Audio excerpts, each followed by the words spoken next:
안녕하세요. 저는 인고의 세월을 지나 이제 간 40을 넘긴 특별할 것 없는 여자입니다. 지금은 장사를 하면서 생계를 이어가고 있습니다. 남들 보기엔 대단해 보일 것 없는 작은 가게이기는 합니다만, 제게는 저 혼자서 오롯이 제 삶을 책임질 수 있게 해준 고마운 삶의 터전이죠. 날 때부터 손에 쥔 것 하나 없이 가난한 집안에서 자랐던 제게는 지금 이렇게 제 밥벌이 안정적으로 하고 살 수 있는 것만으로도 그 어느 때보다 마음의 평안을 얻고 사는 요즘입니다. 이런 소소한 행복도 제게 쉬이 찾아온 것은 아니었습니다. 지금에 이르기까지 저 역시 누구에게도 뒤처지지 않을 갖가지 역경을 거치며 살아와야 했죠. 어머니, 제가 어머니한테 잘한 게 뭐가 있다고 제가 무슨 염치로 어머니한테 이런 큰 은혜를 덥석덥석 받을 수가 있겠어요. 은정아, 나한테 너보다 더한 귀인이 없다. 비록 우리 인연이 이런 식으로 마무리되게 되었다고 해도 내 너한테 감사하고 또 감사한 이 마음만큼은 무덤까지 가지고 가마. 가진 것 없이 태어나 인복이라고는 없었던 제 인생에 몇 안 되는 위안이 되어주셨던 분이 바로 제 시어머니셨습니다. 차마 바랄 수조차 없었던 시어머니의 하늘과도 같은 너른 마음에 저는 그만 그간의 서름을 모두 토해내며 오열할 수밖에 없었습니다. 한간에서는 그리도 불편하고 싶지 않은 관계인 고부관계라고들 하지만 제게는 그저 감사하고 또 감사한 분이셨죠. 저희 두 여자의 인생에 어떤 말 못할 사연이 있었던 건지 여러분들께만 조심스럽게 털어놓아 볼까 합니다. 저는 정말 찢어지게 가난한 집안의 장녀로 태어났습니다. 아버지는 좋게 말하면 풍류를 즐기시는 분이셨고, 있는 그대로 말하자면 가장으로서 일평생 한 번도 제대로 된 책임을 지지 않는 분이셨습니다. 항상 집 밖으로 나들며 사고를 치거나 여자 문제를 일으키거나 아무리 좋게 봐주어도 아버지로서의 책임감이라고는 눈꼽만큼도 없는 양반이었죠. 그런 남편을 대신해 넷이나 되는 자식들을 억척스럽게 키워낸 친정 어머니셨습니다. 책임감이라고는 없는 남편 때문에 어깨에 무거운 삶의 무게를 짊어지고 한평생을 사셨던 친정어머니셨어요. 당신도 사는 게 너무 힘들어서 그러셨겠습니다만 자식한테라고 말 한마디 살갑게 하는 법이 없으신 분이셨어요. 저희 남매들은 항상 일하느라 지쳐 있었던 친정어머니 심기라도 거스를까 항상 긴장한 채로 살아야 했습니다. 그 중에서도 특히 맏딸인 저는 친정어머니 눈치를 살피랴, 밑에 세 동생들 부모님 대신해서 돌보랴, 어린 나이에 감당하기 힘든 벅찬 역할을 수행해야만 했습니다. 어머니가 하루 종일 뼈가 빠지게 일을 하셔도 배움이 긴 것도 아니고 대단한 기술이 있는 것도 아니셨던 어머니가 뭐 그렇게 양질의 일자리를 구할 수 있었겠어요. 이러다 보니 항상 몸이 축나는 일밖에 하실 수 없었죠. 그렇게 늘 몸이 고단하다 보니 항상 신경이 날카롭고 말 한마디도 곱게 나오지 않았습니다. 원래 마음의 여유도 경제적인 여유에서 나온다고 하지 않습니까? 그렇게 따지자면 저희 엄마는 평생을 쥐똥만한 여유조차 부리지 못하고 사신 분이셨어요. 지금이야 저도 이만큼 나이 먹고 여자 혼자서 무려 자식을 넷이나 건사한다는 게 얼마나 삶이 팍팍하셨을지 이해는 갑니다. 하지만 그건 그거고 자라는 내내 항상 좌불안석이었던 저는 차마 친정어머니께 대한 불만을 터뜨리지 못하고 억누를 수밖에 없었어요. 비록 어머니께서 유일하게 저희 남매들의 생계를 부양하는 무거운 책임을 져주신 분이긴 했으나 그만큼 정서적으로 견디기 어려울 정도로 힘든 환경에 놓이게 하신 것도 또한 사실이니까요. 사실 이 모든 일에 가장 큰 책임은 아버지에게 있었으나 사실상 그분께 제대로 된 아버지의 역할을 기대하기는 어려웠죠. 그러다 보니 항상 집 밖으로 나들고 얼굴 한번 보는 것조차 쉽지 않았던 아버지 대신 어머니에게 원망의 화살이 쏠리기 쉬웠습니다. 저 나름대로는 제 한 몸 가누기 쉽지 않은 어린 나이부터 동생을 셋씩이나 보살피느라 많이 버거웠어요. 자식들을 이렇게까지 힘들게 할 것 같으면 도대체 애는 뭐 한다고 넷이나 낳았는지. 그렇다고 부부 사이가 좋은 것도 아닌데 왜 이런 미련한 짓을 벌여서 줄줄이 자식들을 고생시키는 건지. 아버지는 물론이고 어머니까지 원망스러웠습니다. 그렇게 자식을 세상에 내어놨으면 적어도 집에서 눈치라도 보지 않게 만들어줬어야지 하는 괘씸한 생각이 절로 들었어요.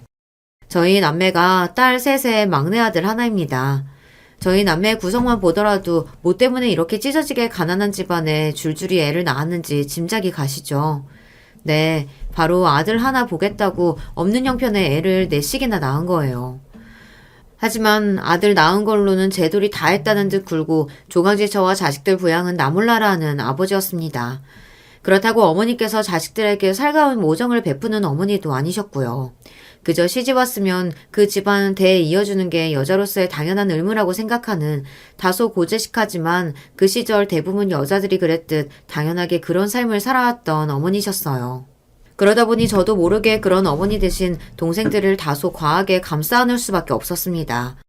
처지야 저나 동생들이나 다를 바가 없었습니다만 그래도 언니고 누나라고 저보다 어린 동생들이 제가 그랬듯 집안에서 한껏 기가 죽어서는 어머니 눈치만 보는 모습이 그렇게 안쓰러울 수가 없었습니다. 그렇게 저도 모르게 가난한 집 장녀로서의 지긋지긋한 책임감과 부채감을 안고 자라온 저였어요. 누구에게나 가장 편한 공간이 되어야 할 곳이 바로 집인데 자라는 내내 그런 집이 항상 불안감을 주는 곳이었기에 제 유년 시절은 서글플 수밖에 없었습니다. 맏딸이라고 해도 친정어머니와 친구 같은 모녀 관계는커녕 항상 친정어머니에게는 마음의 거리를 두고 살 수밖에 없었던 이유가 바로 여기에 있었습니다. 사정이 이러하다 보니 집에서 자라는 내내 어서 빨리 시간이 지나 어른이 되어 이 지긋지긋한 집구석을 벗어날 수 있을 그날만을 소망하게 되었어요. 고등학교를 졸업하자마자 기숙사가 딸린 공장에 취업을 나간 것도 이런 이유에서였어요. 남겨진 동생들에게는 참 미안한 말이었습니다만 그렇게나마 지긋지긋했고 갑갑했던 집에서 벗어난 날 속이 그렇게 후련할 수가 없었습니다. 물론 세상살이가 만만치 않은 일이니 어딜 가더라도 나같이 돈 없고 백 없는 어린 여자애가 얼마나 사회적으로 약자의 위치에 있는지도 어린 시절부터 뼈저리게 느끼고 살았었어요. 하지만 차라리 남들에게 아쉬운 소리 듣고 사는 게 나았지 엄마라고 따뜻한 말 한마디 기대하기 어려운 저희 친정엄마한테 시달리는 것보다야 낫다고 생각했습니다. 비록 아직 한참 요령이 부족했습니다만 그래도 열심히 노력해서 월급 받는 거 부끄럽지 않을 정도로 내 한몫 제대로 해내면 아무렴 집에서 지내는 것보다야 심적으로는 더 낫지 않을까 기대하기도 했어요. 그렇게 집을 떠나는 맏딸에게 평소와 다를 것 없는 무뚝뚝한 말투로 친정어머니께서 말씀하셨습니다. 그래, 너도 그만큼 키워놨으면 이제 네 밥벌이는 하고 살아야지. 나도 이만하면 할 만큼 했다. 밖에 나가서 사고치고 돌아오지 말고 네 인생은 네가 책임져라. 너도 이제 어른이니까 사람 구실은 하고 살아야지. 어떻게 마지막 떠나가는 어린 딸자식에게 저리도 인정머리 없이 말하는지 평생을 겪어왔음에도 새삼스럽게 친정어머니가 원망스러워지던 순간이었습니다. 그러나 그렇게 생각하면서도 차라리 저렇게 미련 없이 딸자식 보내면서 입 하나 덜었다고 생각하는 게 낫다는 기분이었어요. 찢어지게 가난한 집안에서 큰딸을 살림 미천 삼아 자식이 벌어온 돈까지 탈탈 털어가는 무책임하고 해도 너무한 부모가 널린 곳이 세상입니다. 그나마 제가 번 돈에는 눈독 들이지 않는 것만 해도 다행스러운 일이라고 생각했어요. 그렇게 저는 유년 시절에 이래저래 상처가 가득했던 친정집에서 독립하게 되었죠. 저 나름대로는 각오를 단단히 하고 나왔습니다만 그럼에도 홀로 서기는 결코 쉽지 않았어요. 지금 와서 생각해보면 그리 힘든 일들도 아니었는데 그때는 왜 그렇게 행동 하나하나가 눈치가 보였는지 일터에서 실수를 하고 야단 한마디 들을 때마다 그리 서러울 수가 없었습니다. 다른 친구들은 유복한 집안에서 태어나 그저 공부하는 게 인생의 가장 큰 시련인 줄 알고 다정하신 부모님 그늘 아래서 대학 새내기가 된 기쁨 속에 살고 있다고 생각하니 제 처지가 더 서럽게 느껴졌습니다. 하지만 제가 이렇게 속으로 아무리 서러워한다고 한들 제 타고난 배경이 바뀌는 것도 아니었고요. 그런 마음은 그저 제 마음을 갉아먹을 뿐이었죠. 그럴수록 이를 악물고 더욱 악착같이 일터에서 버티내려 용을 썼습니다. 의지할 곳 하나 없는 저였다 보니 그저 지금을 열심히 살아내는 것만이 그렇게 적은 돈이나마 꾸준히 모아 사는 것만이 제 빈약한 인생의 버팀목이 되어줄 것이었어요. 그렇게 또래들이 눈부신 햇살 아래서 청춘을 만끽하고 있을 때 볕도 제대로 들지 않는 공장에서 해가 뜨고 해가 질 때까지 제 소중한 시절을 갉아넣었죠. 남편을 처음 만난 것도 그리 좋은 청춘을 일한다고 몽땅 쏟아부었던 바로 그 시기였습니다. 남편은 저보다 2살이 많은 사람이에요. 제가 다니던 공장의 거래처 직원이었던 남편이 그때는 어찌나 어른스러워 보였던죠. 어느 정도 사회생활을 경험할 만큼 경험했던 남편은 고등학교 갓 졸업해 취업한 제 눈에는 사회생활에 능숙한 어른 남자처럼 보였습니다. 주변에서 보는 남자 어른들이라고는 제 친정아버지 같이 무능하고 책임감 없는 인간들이 대부분이었습니다. 그런 제 눈에 남편이 얼마나 괜찮은 남자처럼 보였는지 모릅니다. 갓 스물을 넘기고 제대로 된 인간관계를 겪어본 적 없는 제가 뭐 그렇게 사람 보는 눈이 있었겠습니까? 더군다나 꽃다운 시절에 일에 치여 하루하루 시들어가고 있던 저였어요. 저한테 그런 일이 일어나지 않을 거라는 걸 머리로는 그리 잘 알고 있으면서도 언젠가 이런 저를 보듬어주고 저를 이 힘든 생활에서 꺼내줄 누군가가 나타나기를 저도 모르게 소망하고 있었나 봐요. 지금 생각하면 참으로 어이가 없는 일이죠. 날 때부터 인복이라고는 없었던 저에게 이제 와서 그런 사람이 나타날 리 만무했는데 말입니다. 제 주제에 감히 백마탄 왕자님을 꿈꾸다니 아무리 사는 게 팍팍하다 해도 그렇지 철이 없어도 너무 철이 없었네요. 세상 경험 없는 순진한 어린 여자의 호감을 알아채는 것 정도는 남편에게는 그리 대단한 일도 아니었을 겁니다. 남편 역시 그런 제 호감을 귀신같이 알아채고서는 제게 추근대기 시작했어요. 그때 제가 만약 제 동생이었더라면 정말 등짝을 후려쳐서라도 정신 차리라고 뜯어말렸을 거예요. 갓스물을 넘은 연애 경험 한 번 없는 어린 여자애를 눈독 들이는 10살 가까이 많은 도둑놈이라니. 제가 철이 없었다면 남편은 양심이 없었습니다. 그럼 남편 눈에 제가 얼마나 공략하기 손쉬운 먹잇감으로 보였을지 지금에야 짐작이 갑니다. 의지할 곳 하나 없는 휘두르기 쉬워 보이는 어린 여자라니 얼마나 입맛대로 휘두르기 좋아 보였겠어요. 하지만 그때는 그런 시커먼 남자 속내를 알아챌 만한 눈치라고는 없는 저였어요. 그런 남편에게 홀라당 넘어가는 데는 얼마 걸리지도 않았습니다. 지금 와서 생각하면 여자 꼬시는데 그 정도의 노력이라고 부르기도 부족한 행동에도 넙죽 넘어가는 제가 참 쉬워 보이기도 했겠죠. 어디 시장 바닥에서나 사올 법한 조악한 머리핀이나 생전 가볼 일 없었던 카페에서 다른 대학 다니는 여자애들처럼 처음으로 커피를 마셔보는 경험들이 저를 들뜨게 했어요. 사실 남편에게 대단한 남자로서의 매력이 있었다기보다는 저는 차마 손이 떨려서 할 수 없었던 지금에 와서는 아무것도 아닌 일들을 경험하게 해주고 또 제게 베풀어주는 남편 모습에 동경이 생겼던 것 같습니다. 그러니까 엄밀히 말하자면 그건 사랑이라기보다는 항상 마음 붙일 곳 없었던 어린 제 결핍을 채워줄 수 있는 든든한 어른을 필요로 했던 마음이었던 것 같습니다. 이런 감정이 결코 건강한 연애 감정이라고는 할 수 없었겠죠. 이런 식으로 시댁된 마음이다 보니 저희 부부가 순탄하게 서로 의지하며 끈끈한 부부 사이로 지낼 수 없었던 건 돌이켜 생각해보면 이미 예견된 일이 아니었을까 싶기도 합니다. 처음 남편과 결혼 허락을 받으러 갔을 때 친정어머니 반응은 평소 저를 대할 때와 크게 다를 것이 없었습니다. 귀한 딸 자식 시집 간다는 아쉬움이나 그런 딸내미를 양심도 없이 덥석 채간 나이 차이 많이 나는 사이에 대한 괘씸한 감정 또한 보이지 않으셨죠. 다만 이렇게 말씀하셨습니다.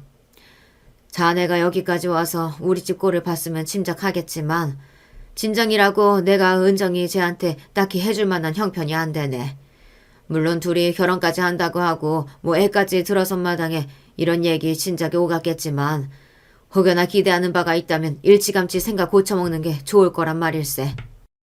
아무리 집안 형편이 안 좋고 시집가는 딸내미 도와줄 형편이 되지 않는다고 해도 처음 보는 사윗감에게 이렇게 대놓고 도와줄 생각 없다는 소리를 하는 친정어머니 때문에 창피함에 제 얼굴이 벌겋게 달아올랐어요.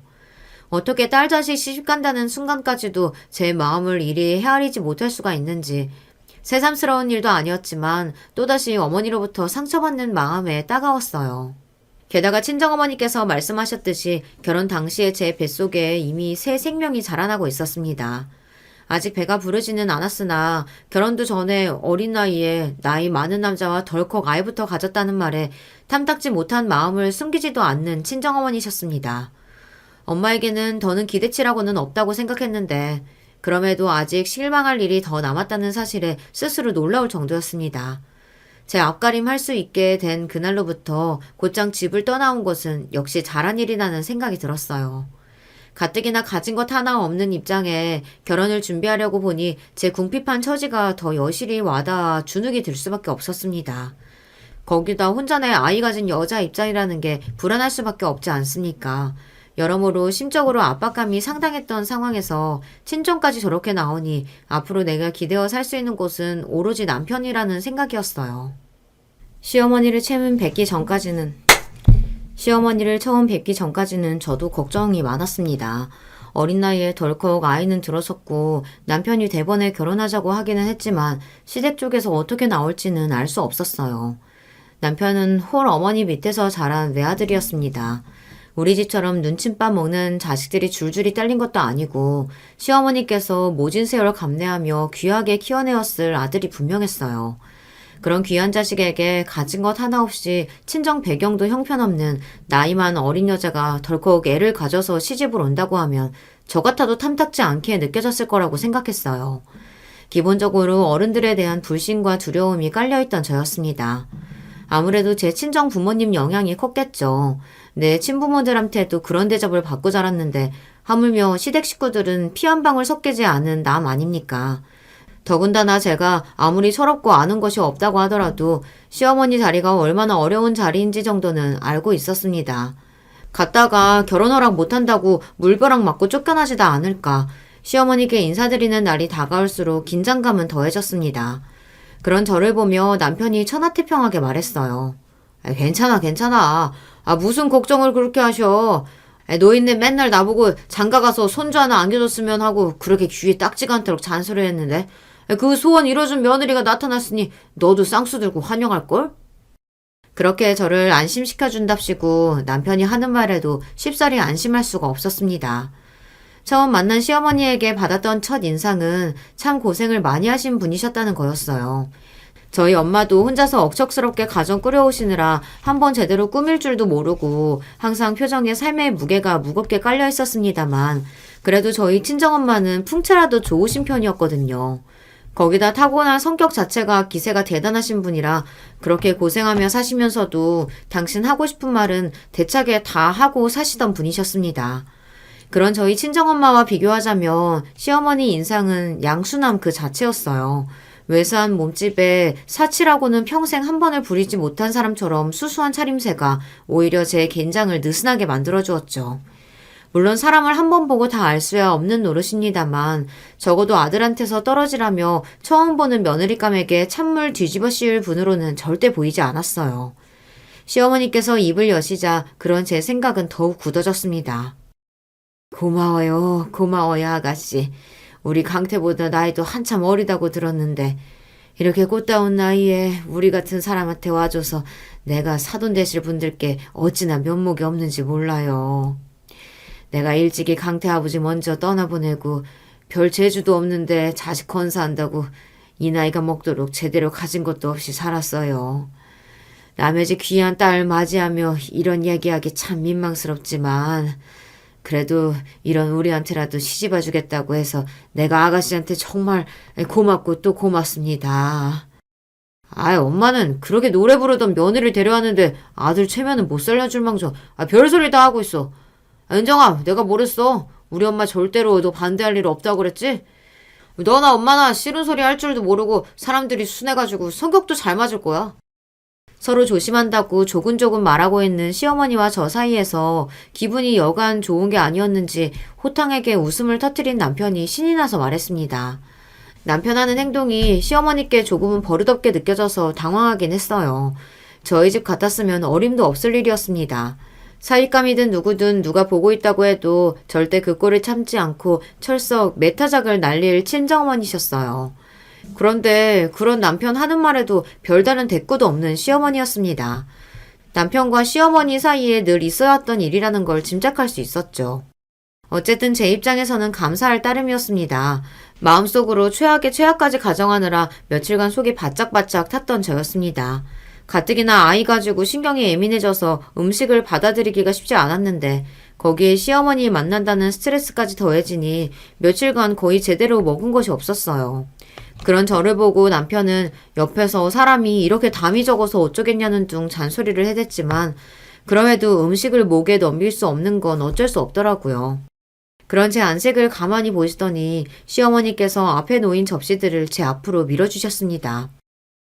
아직 배는 안 나왔다고 해도 임신 초기가 산모가 참 체력적으로 힘들 때예요. 영 제대로 챙겨 먹지 못했나 보네. 입맛에 맞을지는 모르겠지만 아기랑 아가씨 위한 거라고 생각하고 조금이라도 들어봐요.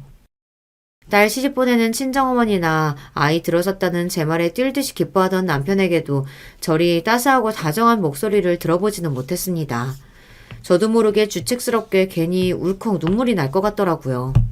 그동안 그렇게 음식이 먹히질 않아서 고생스러웠는데 시어머니의 다정한 마음에 대한 고마움 때문인지 오랜만에 입속으로 집어넣는 음식이 그리 역하게 느껴지지 않았습니다. 그런 저를 보고 남편이 말했어요. 내가 옆에서 그렇게 밥 먹이려고 해도 못 먹겠다고 까탈 부리더니 우리 엄마 말 한마디에 덥석덥석 잘도 받아먹네. 앞으로 진짜 딸 같은 며느리로 잘 지낼 수 있겠어. 그동안 살아오면서 겪어온 경험들 때문에 말도 안 되는 소리라고 머리라고는 생각하면서도 내심 저 상냥한 분과 그리 지낼 수만 있게 된다면 얼마나 좋을까 하는 생각까지 막기는 어려웠습니다. 그렇게 저희는 다소 부족하지만 부족하면 부족한 대로 결혼을 하게 되었습니다. 저야 친정에서 아무런 도움도 기대할 수 없었고 1년 남짓 공장에서 일하며 모은 돈은 기숙사비며 이것저것 꼭 필요한 데 쓰고 난 것을 제외하니 얼마 되지도 않았습니다. 제 딴에는 정말 용을 써가며 아끼고 절약을 했는데도 그렇더라고요. 곧 아이를 낳아야 하니 더 공장에 나갈 수도 없고 돈 벌 일은 요원한데 손에 쥔 것은 약소하기 짝이 없으니 그만 가슴이 답답해졌습니다. 그래도 남편은 저보다 거의 10살은 많고 일도 훨씬 오래 했으니까 가진 게 좀 있나 싶었는데 정작 상황을 보니 저랑 그리 크게 다르지도 않아 적잖이 당황스러웠습니다. 그런 저를 보며 오히려 남편이 떵떵거리며 큰 소리를 쳤어요. 그럼 20대 초중반 젊은 나이에 그 돌아오지도 않은 좋을 시절에 해보고 싶은 건 다 해봐야지. 나중에 나이 들면 하고 싶어도 못할 텐데.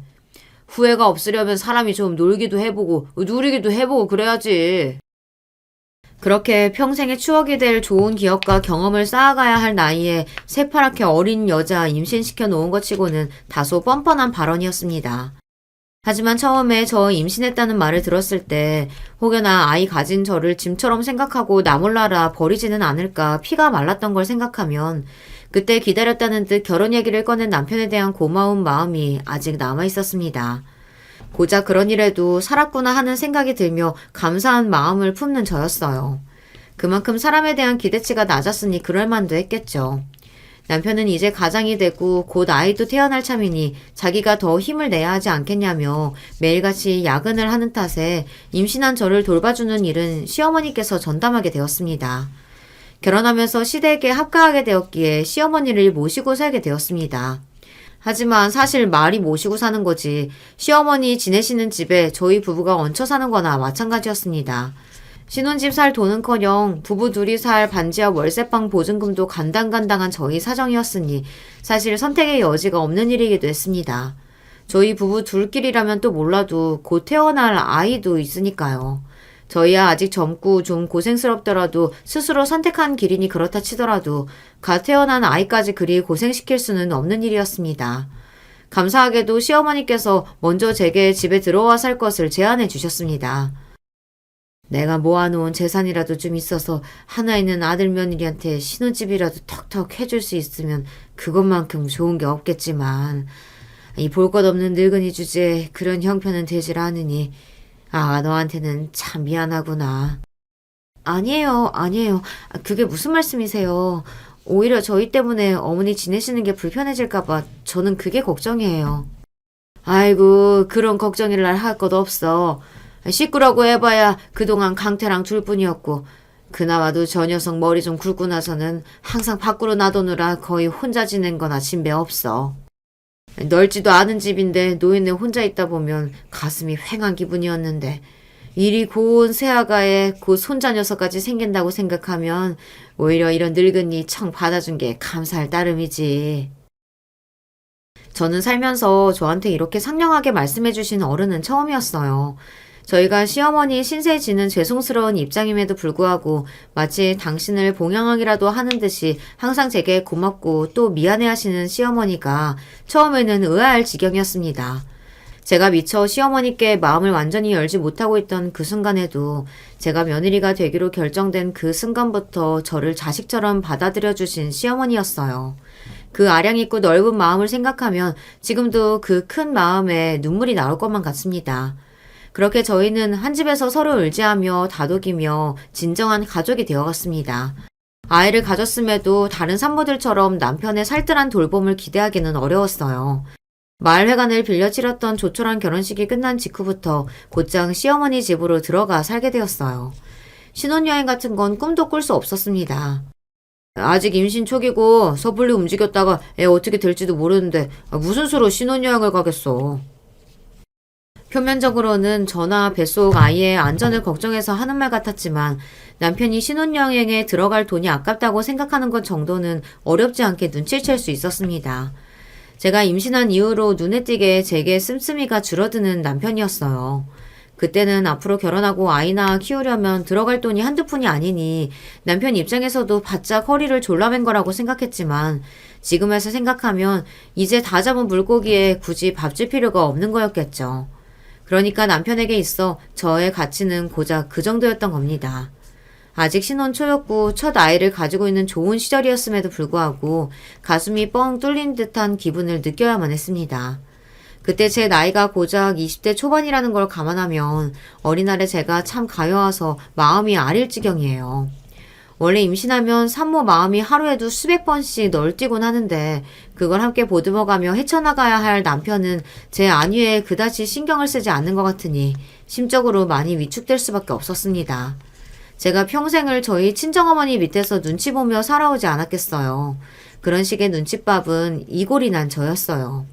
그럴 때 저희 시어머니라도 계시지 않았더라면 정말 버티기 어려웠을 겁니다. 세아가 요새 강태는 계속 늦고 아이 아빠랑 시간을 많이 보내야 하는데 그러지 못해서 많이 힘들지? 늙은 시엠이랑 있는 게 뭐 그리 즐거운 일이겠냐만 그래도 나한테라도 담아두지 말고 소개는 하고 싶은 얘기 다 하고 먹고 싶은 거 있으면 전부 얘기해. 엄마가 다 해줄라니까. 결혼한 지 얼마 되지 않았을 때부터 시어머니는 당신을 엄마라고 지칭하기 시작했습니다. 당신 아들인 남편을 대할 때와 똑같이 말입니다. 처음에는 저희 친정어머니도 하지 않는 다감하신 말씀에 어색해서 뒷목이 쭈뼛할 지경이었습니다만 속으로는 시어머니가 제 엄마가 되어주신 것만 같아 내심 기뻤습니다. 결혼 전까지만 하더라도 아이부터 덜컥 가진 별 볼 것 없는 며느리라 시어머니 눈총을 받지는 않을까 걱정하던 것이 무색할 정도로 급격하게 시어머니를 의지하게 되었어요.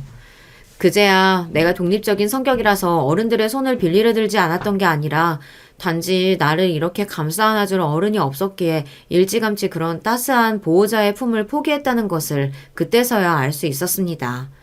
시어머니 앞에만 있으면 제가 마치 어린아이로 돌아간 것만 같았어요. 제가 그렇게 어리광이 많은 성격인 줄도 시어머니 만나기 전에는 미처 몰랐습니다. 확실히 사람이 누울 곳이 있으면 다리를 뻗게 되더라고요. 마치 저를 아기라도 된 듯 부둥부둥 돌봐주시는 시어머니의 사랑을 먹고 미처 자라지 못했던 제 마음속 상처 많은 아이가 무럭무럭 자라났습니다. 비록 남편에 대한 서운함은 있었으나 이르도 시어머니와 잘 지내고 살면서 그 어느 때보다도 마음의 안정으로 충만했던 시기였어요. 그렇기에 유산은 정말이지 상상조차 할 수 없었던 일이었습니다. 갑작스럽게 견딜 수 없을 정도의 끔찍한 복통이 몰려와 차마 몸을 가누지도 못하고 쓰러진 저를 보고 세상이 무너진 듯 비명을 지르는 시어머니였습니다. 감당하기 힘든 고통에 까무러친 제가 다시금 눈을 뜬 곳은 다니던 산부인과였어요. 눈을 뜨자마자 제 시야에 들어온 시어머니 얼굴은 이미 어찌나 오열하셨는지 온 얼굴이 눈물로 젖어 퉁퉁 부어 있었습니다. 그런 저를 보고 덜덜 떨리는 손으로 제 손을 있는 힘껏 꽉 쥐고 옆을 지켜주신 시어머니였습니다. 은정아, 아가, 내 새끼 정신이 들어? 그래서 제 걱정에 허겁지겁 제 상태를 묻는 시어머니셨으나 누운 제 몸 위로 푹 꺼진 배를 보고는 그만 온몸에 피가 다 빠져나가는 기분이었습니다. 끝까지 부정하고 싶었으나 더 이상 내 안에 아이가 없다는 사실을 받아들이지 않을 수 없었습니다. 그렇게 차마 제대로 된 말도 내뱉지 못하고 짐승 같은 소리를 내며 우는 저를 시어머니가 꽉 안고 말씀하셨어요. 괜찮다, 괜찮아. 네가 무사하면 그걸로 됐어. 너만 멀쩡하면 그러면 된 거야. 울지 마라. 이렇게 울다가 또 쓰러질라. 그때는 제가 워낙 경황이 없어서 이런 시어머니 말을 제대로 듣지도 못하고 넘겼습니다만 그때 시어머니가 하셨던 말씀을 곱씹으면 곱씹을수록 정말 저희 시어머니가 대단하신 분이라는 걸 인정하지 않을 수가 없었어요.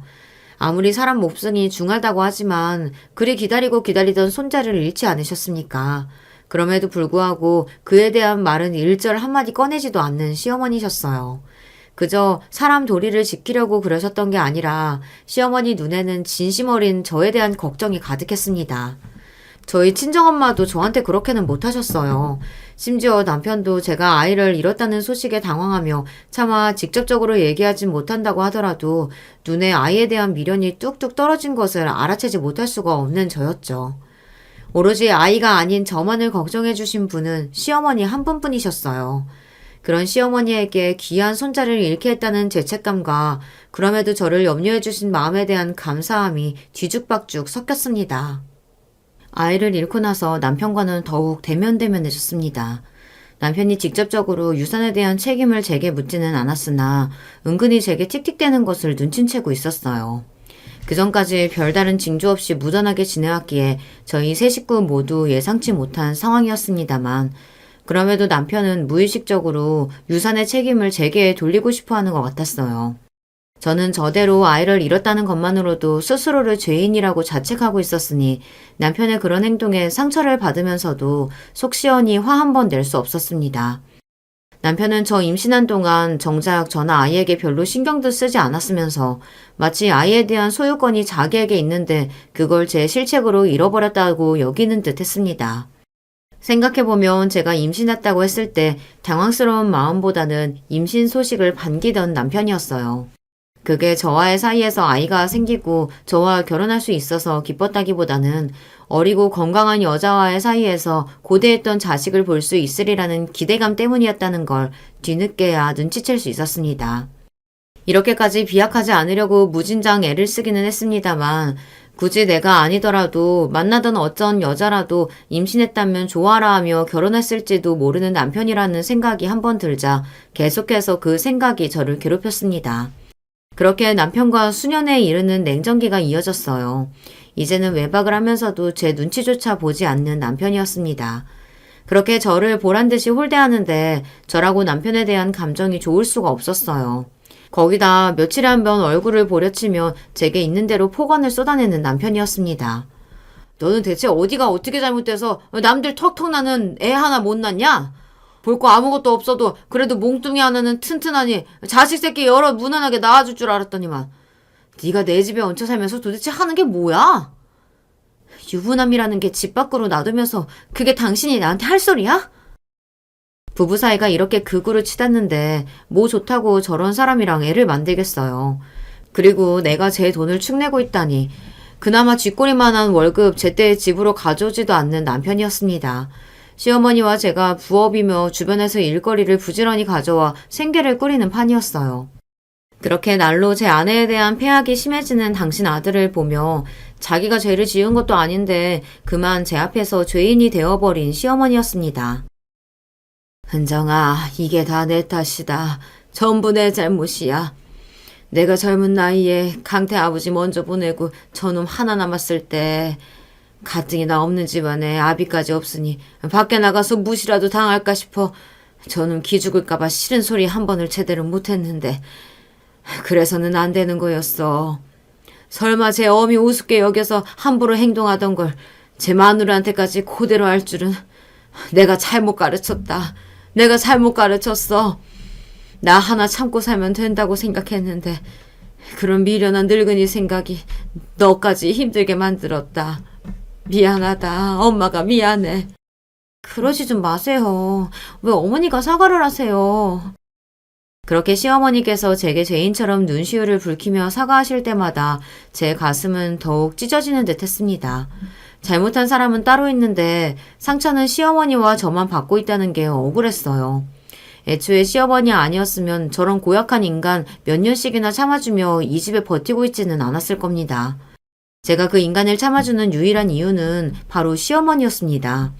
저런 인간하고 남남되는 거야 눈꽃만큼도 아쉽지 않았지만 저 인간과 갈라서고 나면 시어머니와도 더 이상 가족이 될 수 없다는 생각에 번번이 결심을 망설이게 됐어요. 시어머니께서도 어쩌다 한 번씩 집에 들어와 분란을 일으키는 아들보다는 제게 더 의지해 주셨습니다. 남편과의 사이가 나빠지면 나빠질수록 시어머니와는 더더욱 애틋한 관계가 되어가고 있었어요. 남편이 제게만 이리 못 배워먹은 인간처럼 무례하게 구는 게 아니었기에 제 분노는 더더욱 커져만 갔습니다. 남편은 항상 가진 것 없는 제 부모에 대한 원망이 가득했어요. 집구석이라고 뭐 갖다 팔아먹으려고 해도 제대로 된 물건이 하나 없고 자식을 낳아놓고는 물려줄 자산도 없이 참 한심하게도 산다. 그렇게 살면서 자식한테 미안하지도 않아요? 미안해야 할 인간이 누군데 누가 들으면 10대 사춘기 되바라진 소년이라도 되는 줄 알 거예요. 남편 나이가 벌써 40이 가까워지고 있었어요.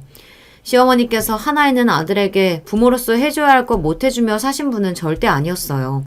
그런데도 떡하니 물려줄 유산이 없다고 제 모친을 구박하는 남편을 보니 정말이지 호부 견자가 따로 없다 싶었습니다. 어떻게 저희 시어머니 같은 성정의 분께 저리 막대먹은 놈이 태어난 건지 저도 모르게 혀를 끌끌 차게 되었습니다. 뒤늦게 남편이 회사를 간두고 무슨 정체도 알 수 없는 투자 사업에 뛰어들었다며 설치고 있다는 걸 알았을 때 그만 눈이 휙 돌아갈 뻔했습니다. 그동안 대체 월급을 어디다 갖다 써서 집에도 안 갖고 오나 했더니 그럴 주제도 못 되는 인간이 분에 넘치는 욕심을 부리고 있었다 생각하자 그만 가슴이 우라로 턱 막히는 기분이었어요. 그 인간 성격에 투자금 회수라도 했더라면 저나 시어머니 앞에서 온갖 잘난 척은 다 해가며 유세를 떨었을 것이 뻔했기에 갖다 부은 돈 전부 휴지 조각으로 만들었을 거라는 건 쉽게 짐작할 수 있었습니다. 하지만 그렇다고 저희 어머니 집에 밤중에 도둑처럼 들어와 이제 친정엄마 하나뿐인 유품인 금부치까지 훔쳐다 판 걸 알았을 때는 실망을 넘어 절망할 수밖에 없었습니다. 비록 한평생 자식인 저희 친정남매에게 냉담했던 친정엄마셨지만 마지막 가시는 길에 살면서 평생 단 하나 가져봤던 귀중품이었던 금부치를 제게 남겨주고 가셨어요. 그건 엄마에게는 당신이 가지고 있는 유일하게 좋은 물건이었습니다. 비록 마음속으로 친정어머니를 완전히 용서할 수는 없었으나 당신이 가장 귀하게 여겼던 것을 제게 넘겨주신 그 마음만큼은 외면할 수가 없었습니다. 제가 그 귀금속이라고 하기에도 민망한 물건을 귀히 여기고 있었다는 것은 남편도 모르지 않았어요. 그걸 알면서도 눈이 돌아서 갖다 팔 만큼 그 인간에게 나는 아무 의미도 되지 못하는 인간이구나. 새삼스러울 것 없다는 사실을 깨달으면서도 더는 저 인간과 함께 살 수 없다는 결심이 섰습니다. 남편으로서 최소한의 도리도 하지 않은 채 월급 한 푼 집으로 가져오지 않아도 제게 있지도 않은 유산의 책임을 더 씌우며 폭언을 일삼을 때도 투자한다고 설치고 다니며 양복 재킷에 여자의 흔적을 묻히고 다닐 때도 차마 이혼 결심을 하지 못했던 저였습니다. 그걸 모두 감내하고 살 만큼 시어머니와 남남이 되고 싶지 않았으나 그런 마음 역시 한계에 다다랐음을 인정하지 않을 수 없었어요. 그렇게 결혼 생활 내내 제게 생채기만 남겼던 지긋지긋한 남편과는 갈라서게 되었습니다. 이혼이 확정되고 시어머니와 함께 지내던 집을 떠나던 날 둘이서 부둥켜 안고 얼마나 울었는지 모릅니다. 은정아, 내가 널 보내고 어찌 지내야 할지 모르겠다. 어머니, 그런 서운한 말씀 하지 마세요. 저 그 인간이랑 정리했다고 어머니 안 보고 살 생각 없어요. 앞으로 괜찮다고 하실 정도로 찾아뵐 거니까 성가시다고 저 쫓아내시나 마세요. 아들이라는 놈은 이제 제 어미 찾아오지도 않았습니다. 그리 닥달을 했는데도 뜯어낼 것 없다는 어미라 생각하니 더 볼 가치가 없다고 여겼겠죠. 불효막심하기 짝이 없는 놈, 떠나는 그 순간까지 욕을 하지 않을 수가 없는 놈이었어요. 결론적으로는 정든 시어머니를 떠나 홀로 서게 되었으나 여자 혼자 벌어먹고 살아간다고 바쁜 와중에도 한 번씩 시어머니를 들여다보는 것을 잊지 않았어요. 저까지 나가고 나니 아들도 없는 그 집에서 적적하게 홀로 지내실 시어머니 생각에 가슴이 아렸습니다. 이미 이혼한 며느리고 법적으로는 가족관계가 끊어졌음에도 불구하고 제가 등장할 때마다 만면에 환한 미소를 띠시는 시어머니였습니다. 엄마, 저 왔어요. 아이고, 내 새끼. 왜 이렇게 살이 내렸어? 일이 많이 힘들어? 정말 친딸이라도 찾아온 듯 버선발로 뛰어나와 저를 반갑게 맞이해 주시는 시어머니셨습니다. 이제는 어색하게나마 지냈던 친정어머니도 돌아가시고 없고 그 인간과 몇 년을 함께 살면서도 망설이던 엄마라는 말을 아끼지 않는 저였습니다. 제가 그리 불러드릴 때마다 기뻐하시는 시어머니를 보니 진작 이렇게 많이 불러드릴 걸 하는 후회가 되었어요. 아, 엄마, 이렇게 많이 싸줘도 다 먹지도 못한다니까. 괜찮아, 괜찮아. 넉넉하게 먹고 남는 건 그냥 버려. 엄마가 또 해주면 되지. 그렇게 한참을 정겨운 수다를 떨다 돌아갈 때는 양손에 무겁게 챙겨주시는 시어머니셨습니다. 그렇게라도 저를 보내는 아쉬움을 달래곤 하셨죠. 저는 저대로 세상 어떤 사람이 나를 이렇게 귀하게 여기고 챙겨줄까 감사한 마음에 눈물이 날 지경이었어요. 은정아, 이번에 김치가 맛이 아주 잘 들었어. 김치 냉장고 넣어놓고 부지런히 먹어. 나랑 같이 하자니까 가뜩이나 무릎이며 허리며 성한 데가 없으면서 하여튼 정말 말씀 안 들으세요. 이혼하고도 무려 10년 동안 김장김치를 보내주는 시어머니셨으니 남편과 갈라선 후에도 저희 사이가 얼마나 각별했는지 짐작하시겠죠. 물론 저도 이런 저희 관계가 일반적이지 않다는 사실은 잘 알고 있었습니다만 그게 다 뭐가 중요하겠습니까? 그저 저희가 서로를 가장 귀히 여기는 귀중한 인연이라는 것, 바로 그것만이 제게 중요했습니다. 이혼한 지 어느덧 10여 년의 세월이 흐르고 날이 갈수록 기력이 노쇠해지는 시어머니를 볼 때마다 시간을 부여잡고 싶은 마음이었어요. 그저 오래오래 머물러 주시길 바라는 마음이었어요. 친자식도 아니고 이혼해서 나간 며느리인 주제에 이런 소망을 품는 것도 죄송스러운 마음이었으나 가뜩이나 속 썩이는 아들 자식 때문에 상처가 많으셨던 시어머니의 말년이나마 평안하고 고통이 없으셨으면 하고 간절히 바라는 마음만큼은 순도 100% 진심이었습니다. 그렇기에 여느 때처럼 김장김치 보내주시고 제게 신이 나서 연락하시는 대신 그저 편지로 마지막 인사를 전하셨을 때 제 가슴이 얼마나 내려앉았는지 상상이 되시나요? 미리 연락도 받지 못했는데 일 끝나고 집에 돌아와 보니 현관 앞에 택배 상자가 하나 도착해 있었어요. 열어보니 늘 김장 때마다 시어머니가 김치를 담아 드시던 김치통이었습니다. 아직 김장철도 되지 않았는데 속에 아무것도 안 들은 것처럼 김치통이 가볍게 들려서 의아한 마음이었어요. 그렇게 의문이 가득한 채로 김치통을 열어보니 시어머니가 손수 작성한 자필 편지와 서류 봉투 하나가 들어있었어요. 편지의 내용은 짤막했습니다. 은정아, 고마웠다. 이게 내가 너한테 줄 수 있는 마지막이구나. 부디 아프지 말고 밥 잘 챙겨 먹고 건강하게 잘 지내다오. 마지막을 고하는 시어머니 편지에 가슴이 불안감으로 두근거렸습니다. 그렇게 함께 딸려있는 서류 봉투를 열어보고 저는 그만 기함하고 말았어요. 거기에는 제 명의로 되어 있는 통장과 증여나 세금 관련한 모든 서류 처리가 완료되었음을 설명하는 법적 서류와 의견서 등 그런 것들이 들어있었어요. 통장 속 액수는 상당했습니다. 이 정도면 제가 살고 있는 집 보증금을 빼서 합치면 저 혼자 지낼 만한 작은 아파트와 가게짜리 정도는 충분히 알아볼 수 있는 금액이었어요. 도저히 저희 시어머니 평소 하고 계시던 걸 생각하면 가능한 금액이 아니었습니다.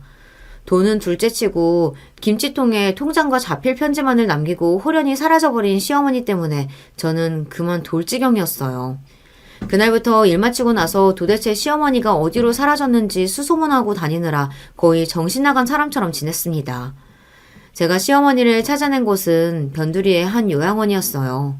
당장이라도 따지고 들 기세로 병실 문을 단박에 열어젖힌 저를 보고 그만 시어머니께서 기함을 하셨습니다.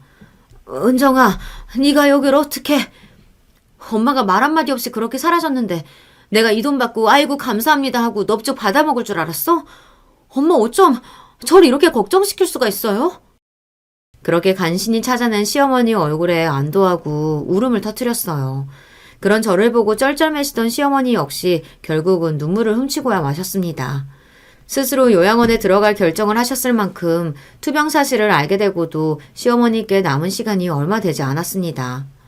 그 시간 동안 얼마나 무서우셨을까. 하루라도 더 같이 있어 드렸어야 했을 시간을 시어머니 찾는다고 허비한 걸 생각하면 그 시간이 너무 아까워서 눈물이 멈추지 않았습니다. 그렇게 또다시 서로를 부여잡고 마음의 응어리를 모두 토해낼 때까지 시어머니와 함께 울어제꼈어요. 이윽 후 울음이 잦아들고 시어머니께서 말씀하셨죠.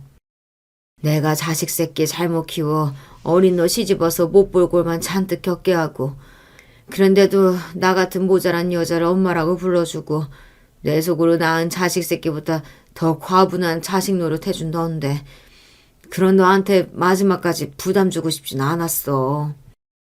부담이라니 엄마 이렇게 나 모르는 곳에서 홀로 떠나시면 그거 나중에 알게 되면 나 어떻게 제정신으로 살라고. 앞으로 다시는 이런 생각하지 마세요. 단호하게 말하는 저를 보며 난감해 하시면서도 다시금 눈시울이 촉촉히 젖는 시어머니셨습니다. 어떻게 나한테 너 같은 인연이 있을까? 피 한 방울 안 섞이고도 네 배로 낳은 것보다 더 애틋한 이런 감정이 어떻게 있을 수가 있냐고. 나한테 너보다 더한 은인이 어디 있겠어. 나 강태 그놈은 진작에 버린 자식이라 생각한 지 오래다. 비록 얼마 안 되는 거라 할지라도 내게 남은 것들 전부 다 네 거야. 나한테 자식은 은정이도 하나뿐이다. 본인의 전 재산을 남겨주셨다는 것보다 당신 친아들보다 갈라선 전 며느리인 절 자식으로 받아들여 주셨다는 생각에 그만 다시 울음이 터져버렸습니다. 시어머니 역시 제게는 진정 마음으로 받아들인 저의 또 다른 엄마였어요. 시어머니의 그 애틋한 마음에 대한 감사함과 그런 시어머니가 곧 제 곁을 영원히 떠나실 거라고 생각하니 가슴이 아파서 눈물을 멈추기 어려웠습니다. 그날부터 저는 거의 매일 시어머니가 계신 요양원으로 출근하다시피 했습니다. 그러다 너 몸살 난다며 시어머니가 고개를 저으셨습니다만 얼마 남지 않은 우리의 시간을 생각하면 그마저도 아쉬운 저였어요. 시어머니의 임종을 지킨 건 역시 저뿐이었습니다. 은정아, 고맙다. 이 보잘것없는 늙은이 마지막까지 외롭게 가지 않게 해줘서 내가 너무 고마워. 마지막으로 보고 가는 게 너라서 얼마나 다행인지 모른다. 내 새끼 부디 잘 지내. 시간이 아주 많이 흐르고 나서 그때 다시 만나자꾸나. 정말 감사해요. 저같이 부족한 사람 마음으로 안아주셔서 정말 고맙습니다. 그동안 정말 고생 많이 하셨어요. 이제 편히 지내세요. 마지막 인사를 건네며 슬픈 마음을 가눌 수 없었으나 그럼에도 미소를 지으며 눈 감으신 시어머니 얼굴이 편안해 보여 다행이라는 생각을 했습니다. 비록 이리 떠나가셨지만 시어머니께 받은 넘치는 사랑으로 더는 주눅들지 않고 꿋꿋하게 살아갈 힘을 충만하게 받은 저였습니다. 여전히 제 마음속엔 그분이 제 생의 가장 따뜻한 기억으로 살아계십니다. 저희의 조금은 특이하지만 소중한 인연에 대한 이야기는 여기까지네요. 제 이야기 들어주셔서 정말 감사합니다. 안녕하세요. 저는 환갑이 넘은 노인네입니다. 몇 년 전 겪었던 일이 있어서 한번 이야기를 나눠보고 싶어 사연을 보내봅니다. 저는 평생 그리 넉넉지 않게 살아왔습니다. 비록 지금은 자식 덕을 봐서 나름대로 조금 형편이 피었다고 할 수 있지만 이전까지는 정말 많이 힘들게 살아오기도 했죠. 부모님 밑에 있던 어린 시절부터 자식 다 키우기 전이었던 시기까지 거의 평생을 경제적으로 쪼들리며 살아왔습니다. 어린 시절에는 정말 가난한 집이었습니다. 그때 가난은 지금 흔히들 생각하는 가난하고는 차원이 달라요. 지금은 그래도 어디 가서 복지센터 등 도움을 얻을 곳이 있지만 그때는 아예 그런 제도 자체가 없었습니다. 게다가 절대적인 가난이라고 해야 할까요? 그 기준 자체가 낮았어요.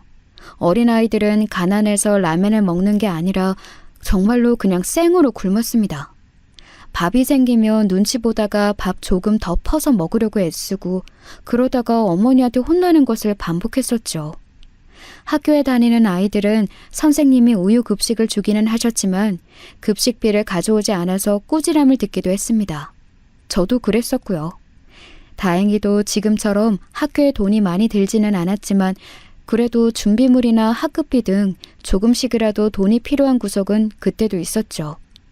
그런 부분들은 전부 집에서 마련해주지 못했기 때문에 언제나 선생님께 공개적으로 혼난 뒤 친구들에게 도움을 요청해야 했습니다.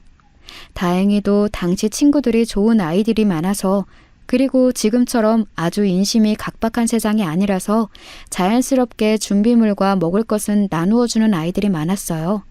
덕분에 그리 큰 상처는 받지 않고 유년 시절을 버틸 수가 있었죠. 사실 저희 집에서는 고등학교까지 간 것만 해도 사치였습니다. 부모님은 워낙 가난한 집이니 게다가 제가 장녀이니 빨리 학교를 때려치고 일을 해서 돈을 벌어오기를 바라셨어요. 하지만 저는 아무리 그래도 고등학교까지는 나오고 싶더군요. 주변 친구들과 노는 것도 포기하고 싶지 않았고 중간에 담임 선생님도 좋은 분을 만나서 고등학교까지는 공부를 해야 한다고 당부도 들었었거든요. 그래서 결국 고집을 부려 고등학교까지 나온 이후에 성인이 되어 취직을 했습니다. 그래도 담임 선생님이 제 딱한 사정을 알고서 이리저리 알아봐 주셔서 나쁘지 않은 공장으로 취직을 할 수가 있었죠. 당시에는 저만한 나이의 여자아이들이 가장 많이 취직하는 곳이 공장이었거든요. 흔히 공순이라고 말하는 그런 애들 중 하나였죠. 20살 갓 되자마자 일을 시작했지만 제 인생에 불행하다거나 우울하지는 않았습니다. 저는 평소에 좀 밝고 긍정적인 성격이에요. 어릴 때는 더욱이나 그랬었죠. 집에는 부모님과 동생이 있어서 돈을 벌어가야 했지만 그래도 일단 제가 할 일을 찾아냈다는 사실 때문에 그냥 좋았습니다. 게다가 공장은 기숙사가 있어서 또래들끼리 자주 어울려 다녔고 저와 비슷한 처지의 친구들이 많아서 위안이 되었거든요. 사실 그 애들하고 싸움도 있었고 서로 토라지기도 했지만 좋은 아이들도 많이 만났습니다. 운이 좋았던 거였죠. 게다가 공장 관리자도 엄격하기는 해도 나쁘지 않은 사람이었고요. 그분도 여자분이었는데 지금 생각하면 연세가 한 40 중반 정도 되었던 것 같아요. 20 갓 넘긴 그때는 정말 너무 어른이신 분이어서 함부로 말도 못 걸었는데 친구 공순이들과 앉아서 수다를 떨고 있으면 말없이 와서 음료수라도 한 병씩 사다 주고 가시는 그런 분이었습니다. 다만 일을 게을리하면 호되게 혼이 나기는 했지만요. 그리고 그때 남편을 만났습니다. 같은 공장에서 짐을 옮기는 일을 주로 하던 직원이었어요. 봉제 공장이었기 때문에 거의 대다수가 여직원이었는데 짐을 옮기는 직원 선원만 남자였거든요. 체격도 좋고 무뚝뚝한 성격에 상당히 준수한 생김새라 친구들과 같이 수다 떨면서 멋지다고 좋아하는 아이들도 많았습니다. 하지만 결국 저하고 호감이 생겨서 결혼까지 하게 되었지요. 제가 나이 겨우 23일 때 결혼했으니 지금으로 보면 정말 어릴 때 결혼을 한 겁니다. 하지만 그래도 그때는 그리 어린 것도 아니었어요. 딱 적당한 나이였답니다. 결혼을 하고서 1년 만에 바로 아이를 낳았어요. 아들이었죠. 사실 남편은 부모님이 어릴 때 돌아가셔서 아무런 가족이 없었습니다. 그 덕분에 제가 시집살이를 하지 않은 것도 있어서 나쁘지는 않았어요. 남편은 가족이 없어서 외롭게 살았기 때문인지 아들이 태어나자 정말 너무 좋아했었죠. 드디어 우리도 진짜 가족이 되었다면서 앞으로 평생 동안 우리 가족들끼리 살아갈 수 있다고 행복해했습니다. 남편이 좋아하는 모습을 보면서 저 역시도 행복했고요. 아이를 낳느라 공장을 그만두어 수입이 줄어들었지만 남편은 튼튼한 사람이었고 저도 사치를 하는 사람이 아니라서 그리 어렵지는 않았습니다. 도리어 어린 시절부터 워낙 아끼며 살아와서 당시 남편의 수입 정도로 세 식구가 사는 건 괜찮았어요. 친정 식구들한테 도움이 될 만한 돈을 매달 보내주는 것은 그만두어야 했지만요. 아이를 낳고 나서 바로는 정말 행복했습니다. 남편은 원래도 가정적인 사람이었지만 아들을 낳고 나서는 거의 집에 돌아오고 싶어 안달이 난 사람 같았어요. 남편이 집에 오면 제가 아들을 안고 있지도 못했답니다. 제가 집안일을 하고 있으면 남편은 잠들기 직전까지 아들을 안고서 얼렀어요. 기저귀도 놔두라며 퇴근하고 나서 자기가 와서 빨았습니다. 요즘 분들은 아시려나요? 예전에는 일회용 기저귀라고는 상상도 하지 못했고 전부 면 기저귀라서 아기 똥 묻은 기저귀를 전부 다 손빨래를 해야 했어요. 당시 저희 집은 납작한 단층집에 새들어 사는 중이라서 주인집 눈치를 보면서 마당으로 나와 빨래를 해야 했죠. 남편은 퇴근해서는 아이를 업고 마당에 쪼그려 앉아 기저귀 빨래를 하고는 했어요. 그것만 해줘도 제 짐이 참 많이 덜어졌었지요. 행복이란 돈이 다가 아니에요. 남편이 그렇게 행복해하면서 저를 도와주고 아들이 무럭무럭 자라나니 더할 나위 없이 세상이 핑크빛으로 보였지요. 남편과 저는 아이를 2셋은 더 낳고 싶었어요. 하나는 너무 외로울 것 같았기에 제가 몸을 좀 추스르고 나서 1, 2년 뒤쯤 아이를 낳자고 서로 이야기가 되었었지요. 그런데 세상은 그렇게 평탄하게만 흘러가지는 않는답니다. 지금 생각해도 눈물이 나는 일이 벌어졌었어요. 아이를 낳고 1년 뒤 남편이 교통사고로 사망했던 거죠. 아니, 교통사고라고 해도 될지 모르겠어요. 요즘 같으면 아마 산업재해라고 할지도 몰라요. 공장 트럭에서 짐을 내리는 일을 도맡았던 남편은 트럭 운전사가 남편을 못 보고 후진을 하는 바람에 그곳에서 치여 그만 세상을 떠나고 말았답니다. 즉사였기 때문에 병원에 가보지도 못하고 사망했어요. 처음에는 정말 믿을 수가 없었습니다. 어떻게 1살짜리 아들을 남기고서 남편이 이렇게 허망하게 세상을 떠날 수가 있을까 도무지 실감이 나지 않았죠. 그날 아침만 해도 너무 행복하고 사랑스럽게 저와 아들에게 인사를 하고 출근을 했거든요. 그날은 제가 좋아하는 오렌지 주스 작은 팩을 하나 사오겠다면서 약속하고 나간 날이었습니다. 그래서 저녁 때 사랑하는 남편과 맛있는 주스를 기다리는 즐거움으로 아이를 돌보다가 그 소식을 듣게 된 거였어요. 남편의 장례식을 치르고 나자 그제야 정신이 들더군요. 옆에서 아들이 울고 있고 저한테 남은 것은 아무것도 없는 상황이 인식이 되었어요.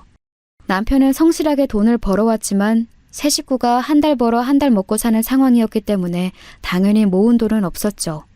지금처럼 보상금이 크게 나오는 때도 아니었기 때문에 더욱이나 상황은 암울했어요. 아이를 데리고 있기 때문에 어디 가서 일을 하기도 쉽지 않았고요. 제가 어떻게 해야 하나 멍하니 있을 때 친정 부모님이 돌아오라고 하시더군요. 시댁이라고는 아예 존재하지를 않았기 때문에 제가 기댈 수 있는 곳은 친정뿐이었어요.